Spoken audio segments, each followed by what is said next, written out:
Hi, and welcome back to Coffee, Books, and Rain. I'm Rachel, and this is Coffee, Books, and Rain. And we actually have some beautiful, moody weather outside with a little bit of rain. So I'm so excited that we actually have our trio of coffee, check, books, as usual, check, and rain, which is actually usually an optional, but check.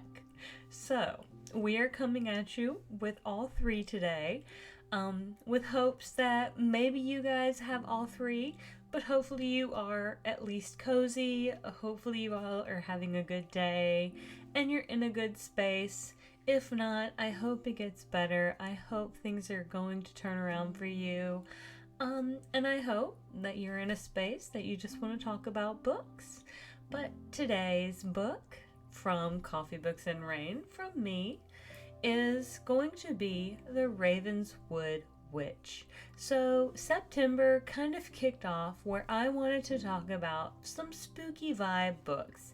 Now, this is not what I would consider a spooky vibe book, but it does have some witchy vibes to it, and that's one of the reasons I picked it up. Now, it is what I would consider maybe a little bit of historical fiction. It's maybe a little bit of romance, a little bit of maybe gothic, a little bit of general fiction as well. I don't think I would put it into magical realism, but maybe a little bit. I think the historical fiction probably fits it pretty well, especially when you consider the fact that there is a general era of American history that kind of used to blame or at least point the finger towards females for witchcraft, for incidental incidences, for crops failing, for illnesses that didn't seem to have a cause, for wells drying up, and things of that nature. So, with that in mind, that's kind of where the historical fiction aspect of this book comes into play. And so we're going to kind of kick it off from there. Now, I personally am having a pretty good weekend. Today is a really great day. I felt really productive, and like I said, have my coffee, which is just an iced coffee. It is, what do I have? I think it's just a little bit of almond milk, a little bit of creme brulee syrup, and that's about it. And then I have some homemade bread, which even though I didn't do super well, I still feel pretty proud of it. And yeah, other than that, I did have a friend over earlier and I made some homemade vegetable beef soup. So honestly, pretty good overall day. It's felt really cozy, so I've kind of been in the cozy vibes. And this book did have a little bit of cozy vibes, but honestly, it's kind of more along that historical fiction of blame for those witchcrafty pointing fingers sort of things. There is a little bit of romance in this book as well, but let's dive into the summary for The Ravenswood Witch by Jenni Keer. And that's Keer with Keer, which will release on September 30th of 2024. Now, I know I'm releasing this episode a little bit early, but that's okay. At least I feel like I hope that's okay because I'm not giving any spoilers away. I'm not trying to give away the ending or anything like that. I'm only trying to kind of at least give you guys a little bit of information in order for you guys to decide if this is a book you want to put on your TBRs, that you may want to decide if you want to read when it comes out, when it hits the shelves, and see what you think. The year is 1885. A young woman is on the run, knowing if she's caught, she'll be hanged for murder. Moments from a safe haven, she collides with a gruff stranger, falling and breaking her ankle. To her surprise, the man, Marcus Greyborn convinces the local constable that she is his reclusive wife of 10 years, Luna. He carries her back to the neglected and crumbling Ravenswood Hall, promising if she agrees to maintain the charade, he will keep her safe until her injuries are healed. But the house is haunted by shadows and secrets. What's more, the real Luna Greyborn is missing. Without a trace, scratches and marks made by her around the house suggest witchcraft. And indeed, Luna is known locally as a Ravenswood witch. Her reputation in tatters like the wallpaper of the padlocked room she's destroyed. As strange happenings in the house continue outside, the screech of a raven echoes across the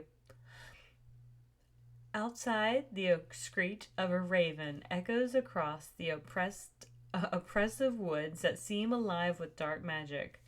That was a kind of very alliterative, a lot of sounds sentence. And the woman who is now pretending to be Luna can't help but fear she's escaped the noose for a far more terrible fate. So, I don't know what you guys think of that summary, but after reading it, because I read summaries after I finish a book, I feel like that's actually a pretty good summary. I did actually finish it this morning and thought it was pretty good. I had my cup of coffee, the rain was raining outside, it was lovely, it was a perfect mood to finish this book, and plowed right through it. It is not a super long book.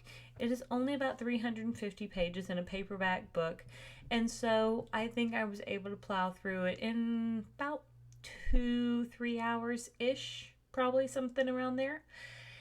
I think I had probably 100 pages in by the time I just kind of plowed through the rest of it. So I think I had about 30% already done. But, so you do actually walk into the book kind of from the perspective of the now, I guess, charading Luna. She presents herself as kind of, she doesn't give her previous name. So she's like, oh, I am Luna. Like, this is who I am. You want me to be Luna? I am Luna. And so she kind of falls into the role pretty easily. And so Marcus Greyborn accepts her as his, I guess, stand-in wife and acknowledges her as his stand-in wife. And they get along pretty well. And it actually goes surprisingly well. They are very cordial to each other. He is very kind. She has secrets. He has secrets. But I don't know if this is just a thing, but the book portrays this relationship as being very easy. I'm not sure if that's if that's just how if that's how easy relationships are, sign me up. Because if someone else just needs me to if you just need me to sign up to just be a wife, okay, great, okay, sign me up. I'll just okay. I don't want to have to do all the other part of the dating, because that's the hard part. Because she didn't have to do any of the dating part. She was just boom, done. I'm already your wife of 10 years. We're already past all the awkward part. And so anyway, she slides into the role of Luna, the wife, and boom, it's done. They have some awkward moments, but of course it's more okay, where's he going to sleep? Where's she going to sleep? She sleeps in the bed. And apparently the previous wife, the real Luna, had a lot of hysterics. And it stemmed back to the fact that apparently the previous Luna, the real Luna, apparently believed in a lot of witchcraft, or followed in some witchcraft sort of tendencies, where she acted out, she lashed out, she burned a bunch of things, she destroyed a bunch of things, tore a bunch of wallpaper down. And so when this quote unquote new Luna comes into play, the house is very derelict because Marcus, the husband, didn't the locks on the doors were not to keep Luna into any of the rooms, but more to keep her out of the room so she couldn't continue to destroy things. He never locked her into a room. He only tried to keep her out of rooms to prevent her from destroying things. So he never caged her. He only tried to prevent continuous damage. And so these are things that new Luna, and I do say new Luna, because I don't want it, that's kind of one of those reveals that comes along as to who she really is further down the road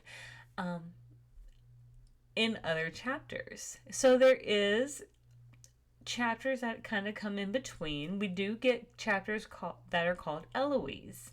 Now, I'm not saying that Luna, the new Luna, is Eloise. I'm just saying that you need to read those chapters to kind of find out what's going on in a different part of the maybe region. It does kind of tell you a little bit about maybe another story to kind of give you a hint as to maybe who new Luna might be, because you do realize about 75% of the way through who Luna really is, new Luna really is. And I think it's really telling. I thought the ending was really well done. I definitely would give this book, I think about 4.25 stars, 4.5 stars.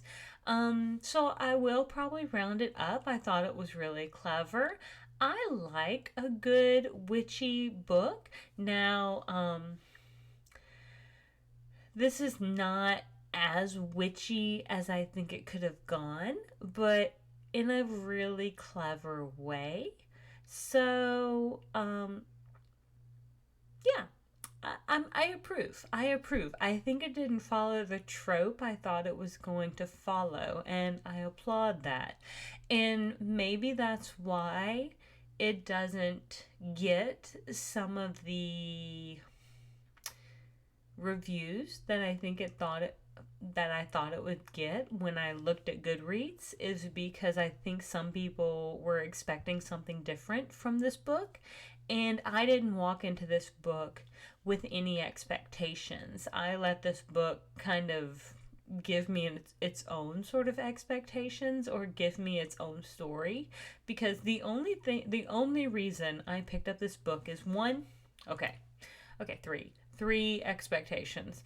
One, Ravenswood. I used to live in a neighborhood very near, or in Chicago, that was very near one called Ravenswood, and I was like, okay, I need to pick it up because I used to live near a neighborhood called Ravenswood, so check. Love witchy vibes, so check. And it's fall, so spooky vibes. So let's go ahead and embrace that as well. And the culmination of the events does happen around All Hallows Eve. So I thought that this would be a perfect read for this time of year. And I was right. So I was very happy that I read this at this time of year.